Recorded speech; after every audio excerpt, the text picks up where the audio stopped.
Rose Quartz, the former leader of the Crystal Gems and the mother of Steamers, was once seen as a mysterious figure that was almost perfect and extremely powerful. But with the latest batch of Steamers episodes, everything we thought we knew about her might as well be wrong. I'm Haley from Cartooniverse, and in this video, I'm going to address everything that we learned about Rose Quartz in the Season 5 episode, Your Mother and Mine. Turns out the Rose most of us wanted simply never existed. Yes, she did end up a legend, so much so that each of the off-color gems had a different version of her creation. This makes sense because they only have known life on Homeworld, where they really hate this gem and everything that she did. Rose Quartz isn't real. Do I hear a new theory in the making? All jokes aside, we finally get the full story from Garnet. Or well, for now it's the full story. There's only so much you can fit into 11 minutes. There's actually been much controversy in the past about where Rose Quartz was made, but here was 100% confirmed that Rose Quartz was indeed made on Earth. Yet people did consider her a Homeworld gem for a long time. This may have been partially due to her status as being the leader of the Crystal Gems. Surely she already had some power on Homeworld and therefore was easily able to rally together an army once she came to Earth. In addition, there were a few times where Pearl mentioned Homeworld and how the Crystal Gems had to sacrifice ever going back there. Some gems, like your mother, Garnet, and myself, felt that this was unfair to the life that already existed here, even if it meant we could never go home. Pearl specifically says we could never go home. Since this is the same episode that we learned that Amethyst was from Earth, including that sentence made Rose's origin unclear. Even Rose supposedly called Earth home. If we lose, we'll be killed. And if we win, we can never go home. So Amethyst would never consider Homeworld her home, as she says to Steven in On the Run, but Rose would, despite likely never going there? It's possible that since she had experiences with Pink Diamond, and the way gems worked for a few years, it was possible that she was able to call Homeworld home, but it's not the most logical conclusion. Gems likely do classify home very differently than humans, but this detail just really bugs me. Regardless, we had little indication that Rose was such a young gem that only had experienced life on Earth. But then we learned more about kindergartens. In both the beta and prime kindergartens, every gem made there was a quartz. There were amethysts, jaspers, and carnelians. Obviously, Rose Quartz is also a quartz, so it's very logical that she was made on Earth. Then, we also got Bismuth saying, "Just another quartz soldier made right here in the dirt, but she was different." Some would have considered this the nail in the coffin, but not everyone was totally sold until Your Mother and Mine, where there can be no questioning as to where Rose was from. However, this confirmation on Rose's origins raises some concerns. This means that Rose never really had the ties to Homeworld that we thought she did, so it was much easier for her to give up a place where she had never really lived. She was never controlled by Homeworld for thousands of years, being nothing more than a mindless worker as she was forced to help take over planet after planet. In fact, as I have mentioned before, she may have never been to Homeworld. So the fact that Rose made claims like, Rose used to say there was something about Earth, something that set gems free, is almost total nonsense. Sure, she did witness the effect of Earth on Homeworld gems that she was able to get onto her side. But who's to say that if Rose had been on another colony and got inspired, the same thing wouldn't have happened? We know that there were other places with life that Homeworld conquered, such as the place that the Jungle Moon orbited likely had organic life.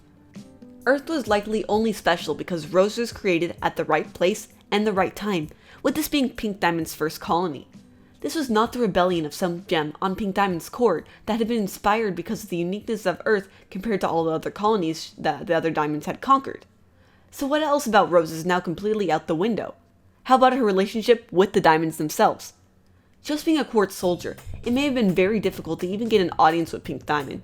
We don't know the specifics of how Pink Diamond ran her colony, but I would like to think that no random soldier could just talk to a diamond without at least going through an agate first.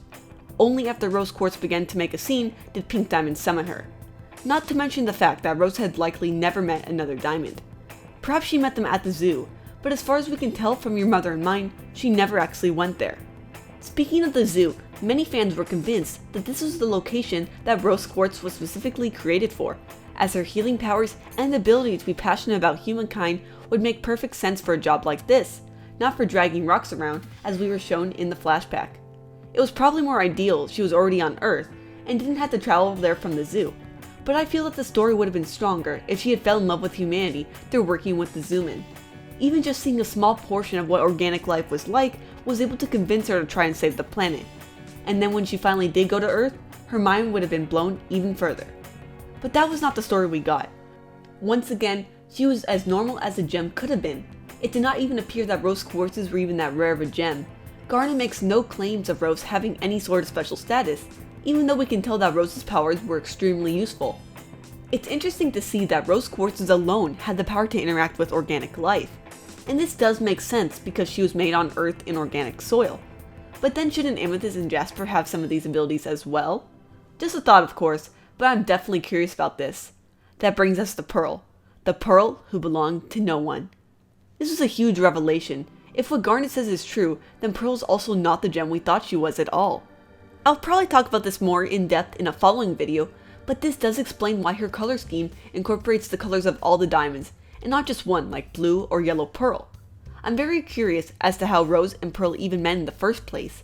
If Pearl belonged to nobody and Rose never left Earth, how could their paths have crossed? Without belonging to a diamond, Pearl likely didn't get to travel to Earth with permission.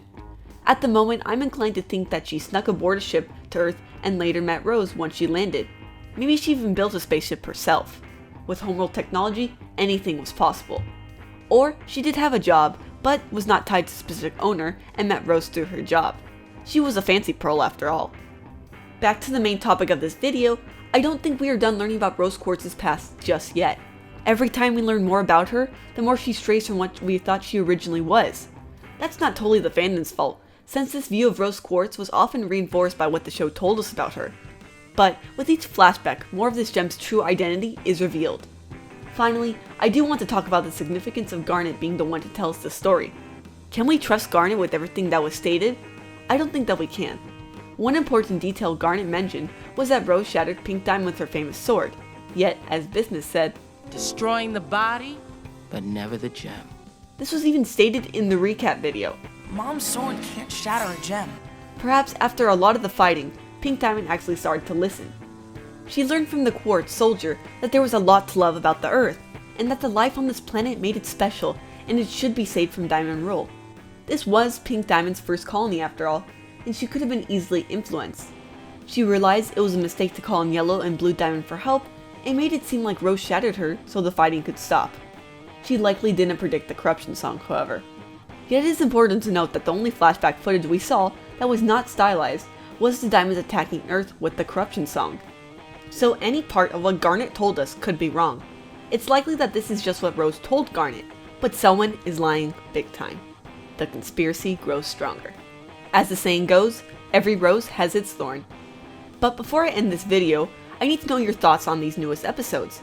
Did your mother and mine change the way you viewed Rose Quartz, or did you always suspect that Rose Quartz was nothing special? Tell me in the comments section below. Also, to stay tuned on any new videos I or anyone else on the Cartoonverse crew creates, be sure to click the bell icon to stay notified. Also follow us on Twitter, Facebook, and Tumblr for updates. I would also like to give a huge shout out to a new Patreon supporter, Tyler Douglas. All my Patreon supporters are part of what keeps this channel going. We still have a lot to cover, so stay tuned. A few of the new tracks you hear in this video are instrumentals by Joshua Hartshorn. I will link his YouTube channel in the description below. Thank you guys for watching, and have an animated day.